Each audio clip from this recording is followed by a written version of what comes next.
Hello, good morning. स्वागत आहे तुमचं मिसेस फौजी ब्लॉग या चॅनलमध्ये.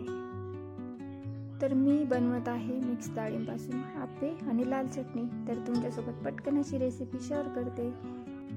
1 वाटी मूग डाळ, 1 वाटी हरभरा डाळ, अर्धी वाटी उडीद डाळ आणि 1 वाटी तांदूळ यांना 1 दिवस आधीच भिजायला ठेवलं होतं. त्यानंतर मिक्सरमध्ये काढल्यानंतर 1 रात्र फर्मेंट झालं आणि दुसऱ्या दिवशी सकाळी मी करते.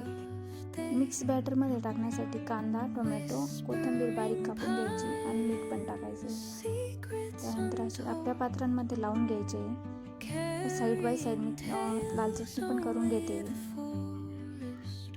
लाल चटणी करण्यासाठी 1 कांदा, टोमॅटो, आलं, लसूणच्या पाकळ्या गरम तेलात परतवून घेतलेला आहे. त्यानंतर थंड झाल्यावर मिक्सरच्या भांड्याला बारीक ग्रेव्ही करून घेतली. नंतर असं तेल टाकून मसाल्यातली लाल चटणी टाकून मीठ टाकून अशी शिजवू द्यायची.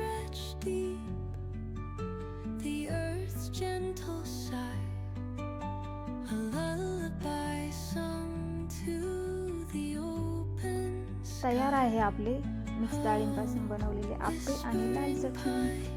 Thank you for watching. Bye. Like and subscribe.